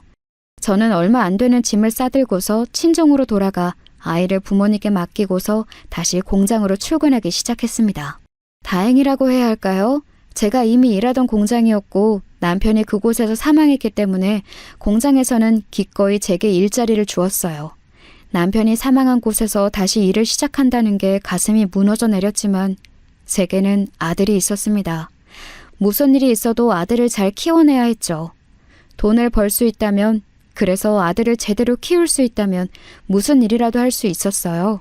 제가 할 수 있는 익숙한 일자리를 준다는데 마다할 이유가 없었죠. 제가 일을 해서 돈을 벌어도 친정이 워낙 가난했기 때문에 아들을 넉넉하게 키울 수는 없었습니다. 아이는 하루가 다르게 커나가는데 부모님은 하루가 다르게 노화가 되셨던 거죠. 여기저기 아픈 곳도 생겼고 약값도 들었습니다. 그나마 다행이었던 것은 동생이 취직을 해서 함께 돈을 벌어오기 시작했다는 거였어요. 동생이 일 나간 지 반년 정도 지나니까 그나마 숨통이 좀 트이더라고요. 너무 바쁘고 힘들어서 남편의 죽음을 슬퍼할 새도 없었습니다. 돈을 조금이라도 더 벌기 위해서 저는 공장에서 잔업을 도맡아 했고 밤늦게나 들어와 아들의 얼굴을 볼 수 있었어요. 친정 부모님은 제게 아이를 주고 나서 바로 쓰러지듯이 잠에 드셨고요. 사실 연세 드신 노인분들이 아이 돌보기가 얼마나 고단했을까요? 게다가 몸도 안 좋으신 분들이요. 그러면 밤에 저보다도 더 늦게 동생이 피곤에 쪄들어 들어와서는 제게 기대서 같이 조용히 앉아있고는 했었습니다. 그래도 위안이 되었던 건 아이가 잘 자라고 있다는 거였어요. 열과 성을 다해 아들을 길렀기 때문에 통통하고 건강하게 자라주었죠. 저희 친정 부모님도 손주라며 껌뻑 죽으셔서 허리가 아픈데도 업고 다니실 정도로 아껴주셨어요. 아들은 쑥쑥 자라나서 학교에 들어갔고 아주 영특해서 공부도 잘했답니다. 하지만 원래도 몸이 안 좋으셨던 부모님이 일찍 세상을 떠나셨습니다. 저희 아들이 초등학교에 들어가고 난 후 얼마 지나지 않았을 때였어요. 먼저 아버지가 돌아가셨고 어머니가 마치 그 뒤를 따르듯이 곧 돌아가셨죠. 동생과 저는 너무 슬퍼했지만 그렇다고 해서 오래 슬퍼할 여유가 있지는 않았어요. 동생도 저도 돈을 벌어야 하는데 아이를 맡길 곳은 없었으니까요. 당시에는 지금처럼 돌봄 교실이라든가 하는 제도가 전혀 없었기 때문에 더욱이나 난처 있었습니다. 그래서 정말 쩔쩔매면서 일하다가 잠깐 나와서 아이를 데려다가 집에다 들여놓고 다시 일하러 가야 하는 상황이 반복되었어요. 그러다 보니 아이 밥도 제대로 못 챙겨주고 애는 배고파하고 애 아픈 것도 잘 파악이 안 되는 상황이 계속되었죠. 그래서 결국 저는 공장보다 일하는 시간이 조금 적고 잠깐씩 나와볼 수 있는 식당 쪽으로 일자리를 바꿨습니다. 아이가 하교할 때쯤에는 식당이 한가할 때라 나와서 애를 데리고 올 수 있었고 저녁 얼른 챙겨줄 만한 시간 여유도 있었거든요. 게다가 식당 끝나고 나면 남은 음식을 받아다가 아이와 함께 먹거나 다음날 아침으로 챙겨줄 수도 있었고요. 아이도 제가 가져온 음식을 정말 맛있게 먹고는 했습니다. 아이가 식당에서 가져온 음식을 먹는 것을 보노라면 잠시라도 제 고생이 잊혀지는 것 같은 생각이 들었었지요. 하지만 식당 일은 정말 고되었어요. 봉제 공장은 20살 시절부터 워낙 익숙했던 곳이라서 일이 특별히 힘든 줄은 몰랐지만 30이 넘어 시작한 식당 일은 손에 붙지도 않고 고생스러웠습니다. 게다가 위험하기도 했어요. 봉제 공장에서 일할 당시 최고로 다칠 수 있는 건 미싱 바늘에 손이 뚫리는 정도였어요. 물론 이것도 굉장히 큰일이긴 했습니다. 공장용 미싱은 바늘이 엄청 크거든요. 그런데 워낙 오래 해왔던 일이라서 크게 다치지는 않았었어요. 하지만 식당에서는 뜨거운 국을 한번 다리에 엎지르면서 크게 화상을 입었고 병원에 가서 치료하는 동안 고통스러워서 미치는 것 같았습니다. 다행히도 완전히 다리에 다 엎지는 않았지만 그래도 너무 아프더라고요. 혹시라도 손님한테 국밥을 엎지를까봐 무서워서 벌벌 떨며 서빙을 하기도 했고 주방에서는 칼에 손을 베어서 피가 철철 흐르는 걸 지혈하느라 고무줄로 묶기도 했었고요.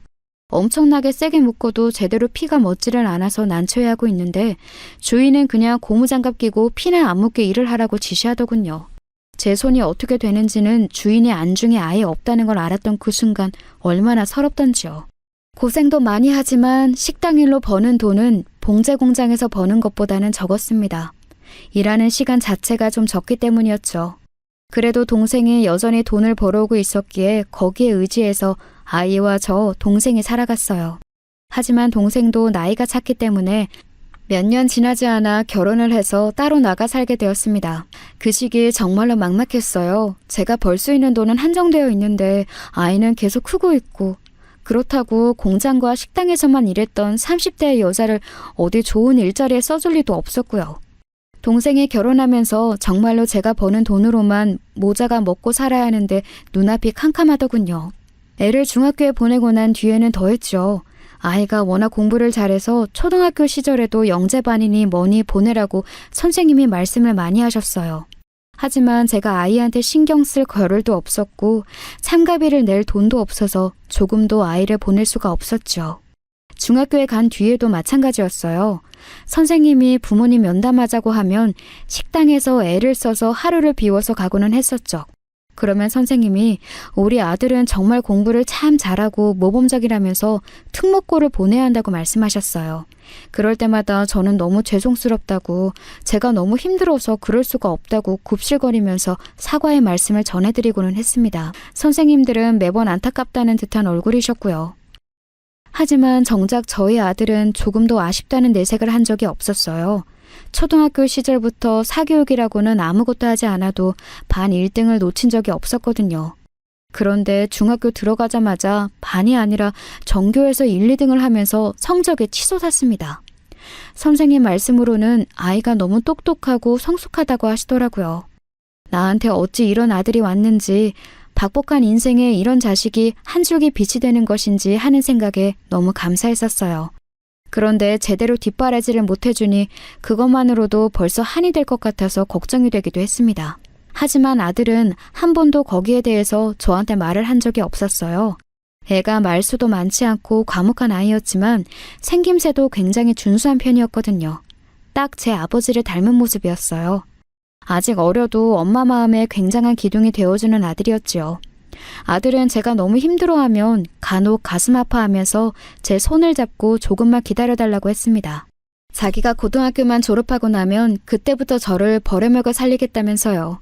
저는 그럴 생각하지 말고 네 공부나 잘해서 대학에 가라고, 대학 등록금은 엄마가 책임진다고 일부러 애한테 꾸짖듯이 말하고는 했었죠. 하지만 대학 등록금은 정말 문제기는 했습니다. 제가 아무리 번다고 벌어도 생활비도 빠듯할 정도였기에 요즘 비싼 대학 등록금을 전부 제가 감당할 수 있을지 의심이 가더군요. 그렇다고 이렇게 공부 잘하고 장래가 유망한 아들을 대학을 가지 말라고 할 수도 없었고요. 그래서 저는 아이가 중학교 들어갔을 시기부터 일을 늘렸습니다. 오전에는 길거리에 노점상 일을 하고 오후에는 식당에서 일을 했지요. 그리고 밤에도 다시 길거리로 나가서 노점상을 펼쳤습니다. 식당이 저녁 식사 장사를 주로 하는 곳이었기에 밤늦게는 별다르게 할 일이 없었거든요. 그럴 때 나가서 하나라도 더 팔려고 나무를 펼쳐놓고서는 지나가는 사람들을 쳐다보고 앉아 있었죠. 집에 있으면 뭐합니까? 나가서 한 푼이라도 벌어야지. 물론 노점상 일은 정말 고되기도 했어요. 식당 일은 그때쯤에는 무척 익숙해져서 덜 힘들었는데 노점상은 차가운 맨바닥에 앉아서 지나가는 이들만 바라보면서 사주기를 무작정 기다려야 하는 일이었지요. 몸도 힘들지만 마음이 정말 많이 힘들더군요. 아들은 제가 고생하는 걸 잘 알았기에 정말 열심히 공부를 하더라고요. 결국 중학교도 전교 1등을 놓치지 않고 졸업했고 인문계 고등학교로 진학해서도 계속해서 전교 1등을 했습니다. 선생님들이 항상 감탄하셨어요. 어떻게 학원 하나도 안 다니고 정말로 학교 수업하고 교과서만으로 이렇게나 공부를 잘할 수가 있냐고요. 저는 그런 말씀을 들을 때마다 몸둘 바를 모르게 감사했었죠. 결국 아들은 고등학교에서 가장 좋은 성적의 수능 점수를 가지고서 의대로 진학했습니다. 제가 모아두었던 돈으로 대학 등록금을 내주었더니 아들은 눈물을 글썽거리다가 제 손을 잡고 한숨을 쉬었어요. 어머니, 제가 나중에 정말 효도할게요. 됐다. 내가 애미가 되어서 이걸 못해주면 사람이니? 너처럼 효자인 아들한테. 아들의 그 말을 들으면서 저도 목이 막히더군요. 그래도 아들이 의대에 가서 의사가 되면 우리 모자의 이 고생도 다 보답을 받아 편하게 살겠구나 싶어 안심이 되기도 했어요. 아들은 정말 고생스러웠지만 의대를 잘 졸업하고 의사가 되었습니다. 그동안 과외 아르바이트도 틈틈이 뛰면서 많은 고생을 했어요. 생각보다 의대 등록금이 많이 비싸더군요. 저는 그동안 식당을 그만두게 되어서 노점상을 더 중점적으로 일하게 되었습니다. 식당이 아예 문을 닫았거든요. 결국 마지막 달 월급도 받지 못하고 주인이 도망가 버려서 타격이 조금 있었죠. 그때부터는 아예 노점상을 본격적으로 시작하게 되었습니다. 그래도 식당 월급만큼은 벌 수 있어서 정말 다행이었어요. 아들이 인턴을 마치고 레지던트가 되었을 때는 정말로 숨통이 트이는 것 같았습니다. 레지던트는 아시겠지만 그렇게 월급이 많지는 않았어요. 300만 원 정도인데 고생하는 것에 비하면 정말 너무 적은 돈이죠. 하지만 아들은 그 돈을 벌면서 전부 다 저한테 내줬습니다. 어차피 쓸 시간도 없다면서 말이죠. 식사도 병원에서 나오니까 자기는 교통비만 필요하다고 저한테 교통비와 용돈 합쳐서 30만 원만 받아서 다녔어요. 그럴 때마다 제가 얼마나 미안했던지 말도 할 수가 없었습니다. 아들이 레지던트를 마치고 전문의가 된 것은 33일 때 일이었어요. 레지던트를 마치고서 아이가 번듯한 전문의가 돼서 제 앞에 섰을 때 저는 그보다 더 큰 기쁜 일이 없었습니다. 저는 아들 손을 잡고서 울다가 간신히 진정되었을 때 아들 손을 두드려 주었어요. 이제 다 이루었다. 너 결혼해서 손주만 보면 이 엄마가 더 바랄 게 없구나. 아들은 그간 끝없이 공부하고 일을 하느라 변변한 연애조차 하지 못한 상황이었습니다. 여자친구는 있었던 것 같은데 저한테 소개를 시켜줄 정도로 진지한 사이는 아니었다고 하더라고요. 아들도 알겠다면서 진지하게 좋은 사람을 만나보겠다고 했습니다. 저는 솔직히 마음이 급했어요. 아들은 벌써 33이었고 가능한 빨리 좋은 여자를 골라 며느리로 들여 손주를 봐야 한다고 생각했거든요. 제가 아이를 24세 낳았으니 그 당시 벌써 57세였기 때문에 손주를 봐줄 수 있는 건강 상태를 유지하는 나이가 얼마 남지 않았던 때였어요. 환갑 중반이 되어 손주를 봐주기는 아무래도 힘들지 않겠어요? 그래서 아들한테 빨리 결혼해서 아이를 낳아야 내가 봐줄 수 있다고 재촉을 했었죠. 그 때문인지 아들은 여기저기서 소개도 받고 자연스럽게 만나기도 하면서 인연을 만들려고 하는 것 같더군요. 사실 전문의가 된 상황에 생김새도 준수하고 키도 큰 저희 아들이라서 여자들은 엄청나게 소개가 들어왔다고 했어요. 아들이 정확하게 말은 안 했지만 그만큼 스펙이 좋은 집들이나 아가씨들도 많았고요. 아들은 그중에서 너무 부담스럽지 않은 조건으로 고르려고 한다고 지나가듯이 말을 하더군요. 아들을 좋게 본 병원장이 자기 딸을 주고 싶다고 말도 했는데 그러면 너무 우리 쪽이 힘들 것 같다면서요. 그리고 얼마 뒤에 드디어 아들이 결혼할 사람이라며 예비 며느리를 데리고 왔습니다. 꽤나 사근사근한 인상의 사랑스러운 아가씨더라고요. 아들하고 나이 차이는 몇 살 안 되는데 무척 동안이었고요. 저희 집에 인사를 왔는데 들어오면서 조금 당황한 것 같이 주변을 둘레둘레 살폈어요. 아유, 앉아요. 내가 차하고 과일 좀 내올게요. 네, 감사합니다. 그런데 어디에 앉아야... 소파가 없어서 그러는구나. 그냥 거기 거실 바닥에 앉으면 돼요. 솔직히 거기서 제가 잘못했었다고 생각이 듭니다. 예비 며느리가 왔는데 최소한 식탁이라도 둘 것을 그냥 맨바닥에 앉으라고 했었거든요. 저희가 워낙 없이 살던 세월이 길다 보니 검소하게 사는 게 버릇이 되어 있었어요. 아직 집도 작은 빌라 1층에서 살고 있었고 식탁이나 소파 같은 가구도 다 사치라고 생각해서 하나도 안 사놓은 상태였죠. 저희는 그냥 작은 소반에 밥과 반찬 몇 가지 놓고 바닥에 앉아서 먹는 생활에 무척 익숙했어요. 그래서 예비 며느리가 왔는데도 뭐가 이상한지 눈치채지 못한 채 손님 접대에 결례를 저지른 것이었죠. 예비 며느리는 뭔가 이상한 표정으로 앉아서 제가 내간 차를 마시고 과일을 먹었어요. 과일 자체도 거의 손을 대지 않더라고요.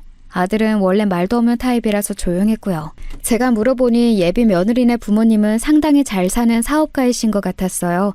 돈도 워낙 잘 벌고 해서 이제 잘난 사위를 원하신다고 하더군요. 그래서 아들의 주변 사람한테 소개를 부탁해서 얼른 소개받아서 만나게 되었다고 했어요. 아유, 곱게 자라 그런가. 정말 예쁘네. 별 말씀을요. 근데 어머님 댁이 참... 예비 며느리는 말을 하려다가 흠칫하고 입을 다물었습니다. 그런데 그 다음에 나올 말이야 뻔했죠. 사실 그렇게 금이야 오기야 자란 아가씨한테 저희 그 작은 빌라집이 어떻게 보였겠어요. 쓰러져가는 집처럼만 보이지 않았다면 다행이었겠죠. 혹시라도 아들의 결혼이 틀어지지 않을까 불안해서 눈치를 보았지만 그 아가씨도 더 이상 별다른 말은 하지 않고 입을 다물었습니다. 예비 며느리가 돌아간 뒤 아들하고 거실에서 나란히 앉아서 이야기를 조금 더 나누었어요. 저 집, 아까 저 사람이 말한 것처럼 그렇게까지 부자는 아닌 걸로 알아요. 그게 무슨 소리니? 말 그대로예요. 제가 소개받은 사람한테 들었는데 그럭저럭 동네에서 사는 정도지 뭐 엄청나게 부유하고 그런 거 아니에요. 그런 사람들하고는 우리 같이 못 살아요. 너무 기울어지면 힘들거든요. 그런데 결혼 괜찮은 거지? 아까 그 아가씨 좀 우리 같은 상황에 익숙하지 않은 것 같던데. 안 맞으면 결혼 안 하면 되죠. 호감은 가지만 꼭 결혼해야 하는 상대도 아니니까요. 아들은 느긋하게 대답했습니다. 사실 적당한 결혼 상대를 찾아 결혼하는 것일 뿐이지 연애를 오래 해서 그 사람하고 사랑하는 사이인 게 아니었으니까요. 그래도 그 아가씨하고 한 몇 개월은 더 만나보는 것 같더군요. 중간중간 아들이 하는 말로는 마음에 안 드는 구석은 꽤 있는데 돈 잘 버는 대기업 직장인이고 그럭저럭 외모도 괜찮은 편이라서 그냥 결혼하는 게 맞을 것 같다고 했습니다. 그런데 그 아가씨가 점점 더 아들을 좋아하게 된 것인지 처음 조금 거북스러워 보이던 표정과는 달리 몇 개월 뒤에는 저희 집에 심심찮게 놀러 오더라고요. 그것도 뭔가 먹을 것을 잔뜩 들고서 저한테 무척 애교도 잘 부렸어요. 평생 무뚝뚝한 아들하고만 살다 보니 그렇게 사랑스럽고 상냥한 아가씨가 다가오는 게 너무 좋더라고요. 평생 없던 딸이 생긴 것만 같았고요. 아들은 다른 것보다 그 아가씨가 저한테 잘하는 것을 좋게 여기는 것 같았습니다. 다른 여자들은 만나봤을 때 물론 더 장점이 있는 사람도 많았는데 저하고 무척 잘 지내는 며느리가 중요하다고 몇 번이나 말해왔거든요. 평생 한 가족으로 같이 살 사람인데 어머니한테 괜히 트집 잡고 아들과 어머니 사이를 이간질시키는 사람은 최악이라고요. 그런데 예비 며느리감이 워낙 저한테 정을 붙이고 사근사근하게 잘하는 것을 보고서는 아주 만족스러워했습니다. 결국 결혼이 결정되었고 상견례를 하기로 했어요. 그런데 생각보다 무척 긴장이 되더군요. 솔직히 저는 공장과 식당, 마지막에는 결국 노점상을 전전하면서 일을 해서 아들을 키웠습니다. 호러미가 키웠다는 걸 알면 저쪽 집안에서 좋아하지 않는 거 아닐까 싶었어요. 하지만 그런 걱정을 아들한테 말할 수도 없었죠. 괜한 걱정을 끼치고 싶지는 않았으니까요. 예비 며느리는 이미 그런 사정을 전부 알고 있었고 그런데도 불구하고 저한테 무척 애정을 많이 표시했습니다. 처음에는 저희 집 사정에 뜨악한 표정이었지만 제가 제 아들하고 많이 닮았다면서 무척 좋다고 하더라고요. 말은 별로 없어도 속 깊고 다정한 면이 좋다고요. 그래도 며느리가 전부 알고 있으니 사돈도 전부 다 알고 있으리라 생각했습니다. 그런데도 결혼을 허락하고 상견례 날짜까지 잡았으니 특별히 저 때문에 결혼이 틀어지지는 않을 거라고 믿었어요. 상견례 날 제가 너무 긴장해서 목을 가다듬고 있으려니 아들이 다가와서 제 손을 잡아주더군요. 아들이 새로 사준 옷도 입고 미용실도 다녀왔더니 거울에 비친 제 모습이 조금 낯설었어요. 아들은 긴장하지 말라면서 제 손등을 두드려 주었습니다. 어머니는 저한테 제일 중요한 분이에요. 다른 누구도 더 중요할 수는 없다는 거 생각하세요. 그래, 고맙구나. 아들의 그 한마디가 얼마나 긴장 완화에 도움이 되던지요. 아들은 무뚝뚝하지만 속이 깊은 애였고 무엇보다 저를 무척 아껴주었답니다. 사실 요즘 아들 중에 그런 애 별로 많지 않잖아요. 게다가 의사가 되어서 이 사회에서 그 누구보다 잘난 사람으로 살아가고 있는데 말이죠. 그리고 상견례를 위한 식당에 도착했을 때 사돈을 봤습니다. 잘 차려입은 부부가 서 있었는데 그 순간 저 혼자 온 처지가 조금 초라하게 느껴지더라고요. 하지만 얼른 그 생각을 지우고서는 어색하게라도 웃으면서 고개를 숙여 인사했습니다. 안녕하세요. 처음 뵙겠습니다. 예. 특히 바깥 사돈이 썩 마땅치 않은 얼굴을 하고 있더군요. 안 사돈은 그래도 상냥하게 웃으면서 마주 인사를 해주었는데 말이에요. 솔직히 그때부터 이미 불안하기는 했습니다. 그래도 예비 며느리와 아들이 웃으면서 분위기를 부드럽게 만들어주어서 나쁘게 흘러가지는 않았어요. 그래서 저는 안심하고 있었지요. 상견례 자체는 나쁘지 않았습니다. 다만 워낙 좋은 식당인지라 제가 좀 헤매기는 했어요. 한식당이었는데 저는 그런 식당에서 코스로 요리가 나오는 줄은 꿈에도 몰랐습니다.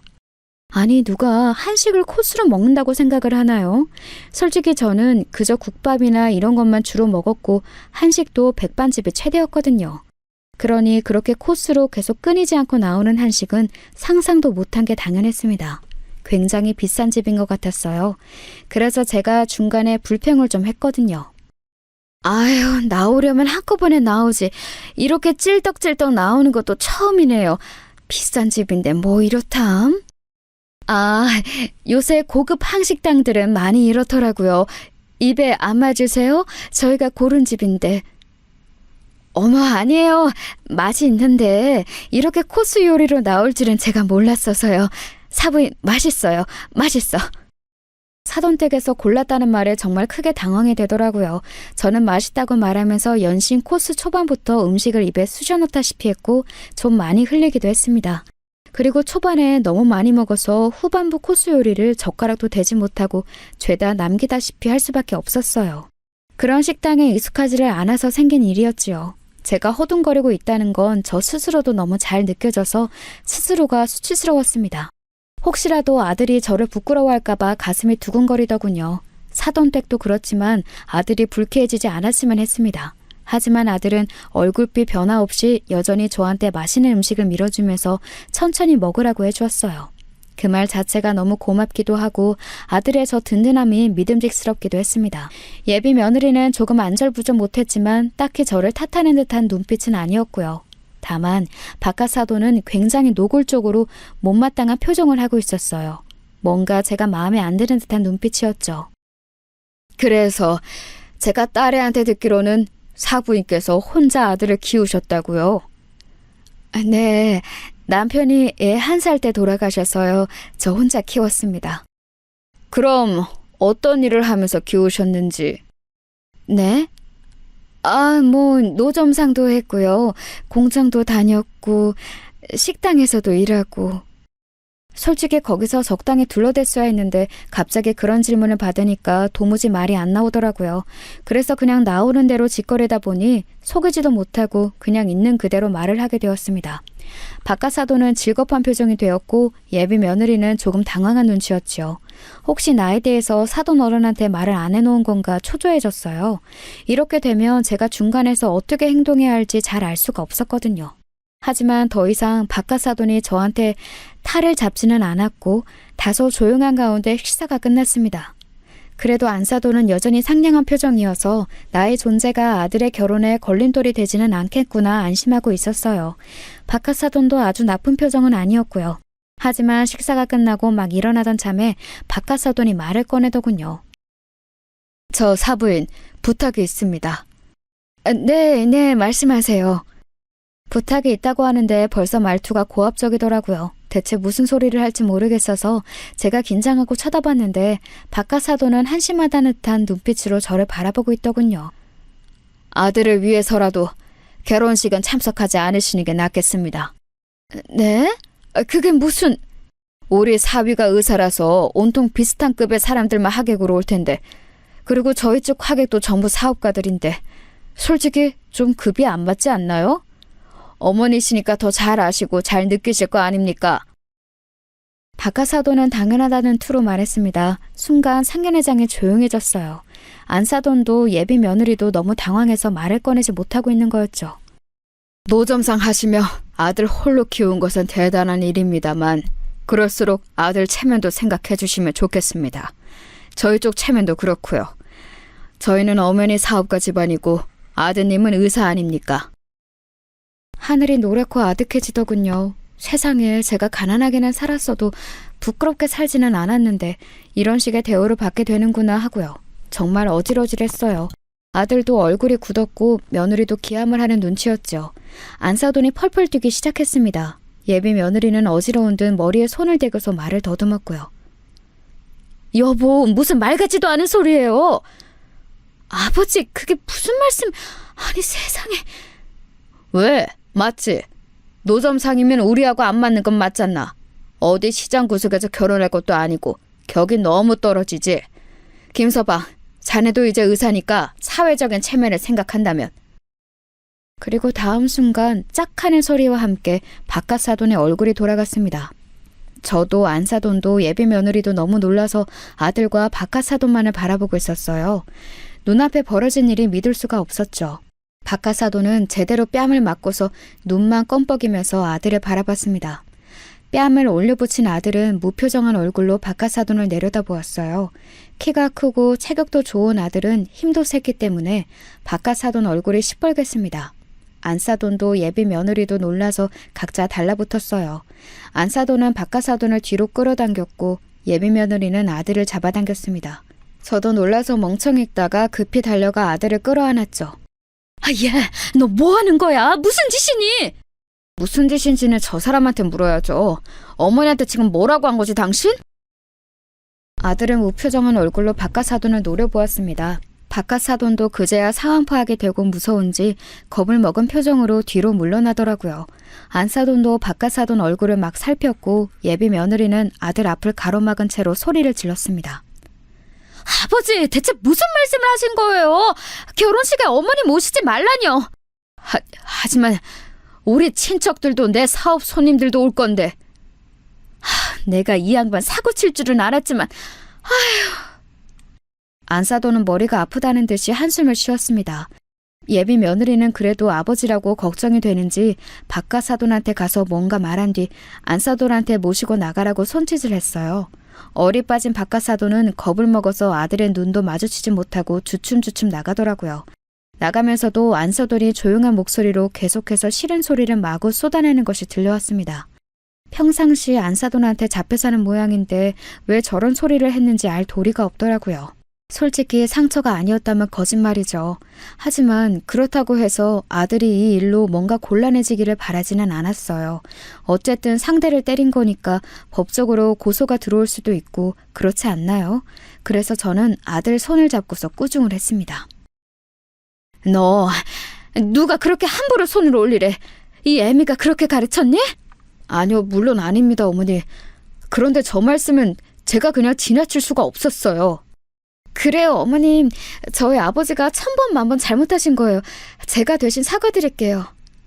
어머, 아니다, 세아가. 그게 아니라... 아니, 그래도 말로 해야지, 얘야.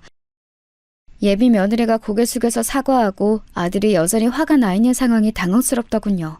저는 아들 손을 잡고서 계속 타일렀습니다. 사실 물론 제가 박하사돈의 말에 너무 황당했던 건 맞아요. 그 말이 제 인생을 부정하는 것 같아서 아프기도 했고요.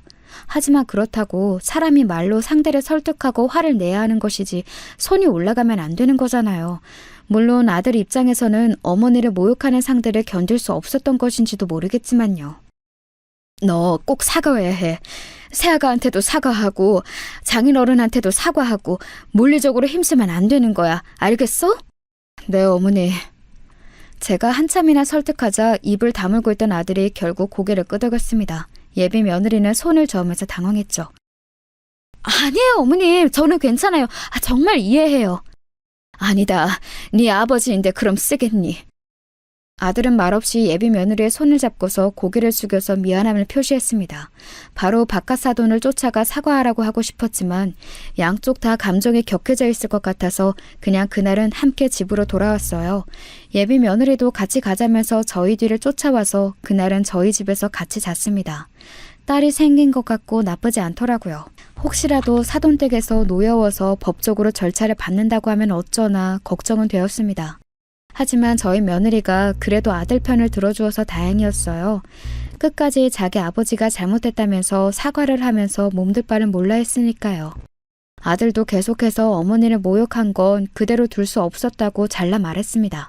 솔직히 아들이 그렇게 해준 것이 고맙고 든든하면서도 예비 며느리한테는 미안했고 속도 불편했어요. 그리고 이튿날 사돈댁에서 오셨습니다. 마침 주말이라 아들도 예비 며느리도 쉬는 날이어서 아이들하고 맛있는 음식을 해서 먹고 있었어요. 아들이 먹고 싶다고 했던 잡채하고 불고기를 해서 주었더니 며느리가 아주 잘 먹었습니다. 식당에서 오래 일했던 가락이 남아있어서 다행이었어요. 아들도 무뚝뚝하니 말은 없었지만 젓가락질이 바쁘더라고요. 그렇게 식사를 하던 늦은 오전 벨이 울려서 내다봤더니 사돈댁인 거였어요. 바깥 사돈과 안 사돈 두 분이 모두 오셔서 저는 허둥지둥하면서 급하게 문을 열었죠. 안 사돈이 먼저 들어오시면서 고개를 숙이고 인사하셔서 저도 급히 같이 고개를 숙였고요. 바깥 사돈은 조금 뚱한 표정이었지만 안 사돈이 옆구리를 찌르니까 밀려서 저한테 뭔가를 내미시더군요. 상당히 큰 과일 바구니였는데 바깥 사돈은 좀 열없다는 표정을 한 채 멋쩍게 말했습니다. 어제는 죄송했습니다. 제가 그만 뭐가 머리가 잘못된 건지 그런 소리를 해서 좋은 분위기를 망쳤네요. 죄송합니다. 예, 사부인 죄송해요. 제가 저희 남편 알아들은 만큼 말했습니다. 정말 평상시에도 그런 사람은 아니에요. 안사돈은 웃으면서 연신 죄송하다고 말씀하셨어요. 물론 제가 상처를 받았던 건 사실이지만 이렇게까지 사과를 받을 줄은 상상하지 못했던 상황이라 저는 당황해서 마주 죄송하다고 사과를 했어요. 아들은 정중하게 과일 바구니를 받아놓고 바깥 사돈을 모시고 가서 예의 바르게 사과드린다고 말씀드렸습니다. 그 순간 홀어머니가 자기를 어떻게 키워왔는지 그 고생이 눈앞에 지나가서 앞뒤 분간이 안 되었다고요. 그 정중한 사과를 들으면서 바깥 사돈도 머쓱한 얼굴로 고개를 끄덕였습니다. 그러고서 자기가 먼저 잘못한 거라고 인간답지 않은 소리를 했다면서 한마디 더 미안하다고 했습니다. 안사돈과 예비 며느리는 안심한 얼굴로 웃고 있었어요. 안사돈이 저한테 다가와서 그러더라고요. 사부인, 저희가 좀 경솔하고 말을 함부로 하는 면이 있어요. 앞으로는 그러지 않도록 제가 철저히 단속할게요. 아유, 아닙니다. 별 말씀을요. 정말 몸둘 바를 모르겠더군요. 예비 며느리도 벌써 몇 번이나 죄송하다고 말한 것을요. 그러고서 다행히도 양쪽 집안 모두 마음이 풀렸습니다. 예비 며느리가 저희 아들을 정말 많이 좋아해서 이 결혼을 꼭 진행해야 한다면서 자기 아버지를 들볶은 끝에 결혼도 빨리 하게 되었죠. 아들은 그저 결혼하기 위해 소개받아 만났다고 했지만 그래도 예비 며느리가 점점 더 마음에 들어가는 모양이었어요. 결혼할 때도 돈 쓰지 말고 간단히 하자면서 무뚝뚝한 반응을 내보였지만 며느리가 원하는 모양대로 따라가 주기 시작했죠. 사돈 집안에서도 괜찮다며 큰돈을 보태주셨고요. 제가 할 것이 없어서 정말 쩔쩔맬 수밖에 없었지만 아들은 어머니는 그냥 계셔도 된다면서 딱 잘라서 말해주었습니다. 결국 아들과 며느리가 결혼하는데 눈물이 다 날 지경이었어요. 25대 남편이 사망하고 나서 정말 온갖 일을 하면서 아들을 키우던 그 고생이 눈앞에 지나가더라고요. 아들이 저렇게 훌륭히 장성한 것을 알게 되면 하늘에 있는 남편은 어떤 기분일까 싶었어요. 물론 우리를 다 지켜보고 있었겠지만요. 그 이후 아들은 가까운 곳에 집을 얻고 일주일에 한 번씩은 저를 보러 집으로 오고 있습니다. 며느리를 생각해서 처음에는 가능한 먼 곳에 집을 잡으라고 했어요. 솔직히 홀시어머니 가까이 산다고 하면 어떤 며느리든 싫을 테니까요. 하지만 며느리는 도리어 저를 자주 보고 싶다고 했고 그 덕분에 저도 아파트로 옮겨가고 옆 아파트에 아들 며느리가 살게 되었답니다. 같은 단지는 아니지만 아주 바로 붙어있는 아파트예요.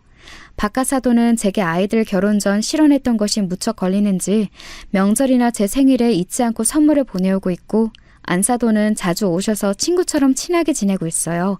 같이 밥도 먹고 차도 마시면서 시간을 보내고 있지요. 그럴 때 며느리가 쉬는 날이면 얼른 와서 같이 끼어 앉아 수다를 떨기도 해요. 얼마 전에는 며느리가 아이를 낳았습니다. 처음으로 맞이하는 손주가 얼마나 예쁜지 말도 못해요. 제가 봐주겠다고 하니 어머님이 힘들어서 어떻게 아이를 보냐면서 며느리가 반대했고 아들도 말렸습니다. 그래도 내 첫 손주를 내가 안 보면 누가 보냐 했더니 일주일에 한 번 오는 가사 도우미를 붙여주더라고요. 필요 없다고 했지만 그래도 집안일 도와주는 사람이 있으니 훨씬 편하더군요. 사실 매일 오는 사람을 붙여주겠다는 걸 거절했어요. 너무 집안에 자주 사람이 들락거리는 게 불편해서요. 일주일에 한 번이 딱 좋더군요. 그래서 현재는 손주를 보면서 자주 찾아오는 아들 며느리와 더불어서 행복하게 살고 있습니다. 물론 남편이 떠난 후 고생도 정말 많이 했고 아들 결혼시킬 때 예상하지 못했던 말도 들었지만 뭐 사람이 끝이 좋으면 다 좋은 거지요. 바깥 사돈한테 대한 악감정 같은 것도 전혀 안 남았고요. 그저 아이들이 행복하게 살고 저 역시 노년에 그저 평안하고 너무 쪼들리지 않으면서 살면 대만족일 것 같아요. 여태까지 버티고 살아온 보람을 지금 받는 것 같답니다.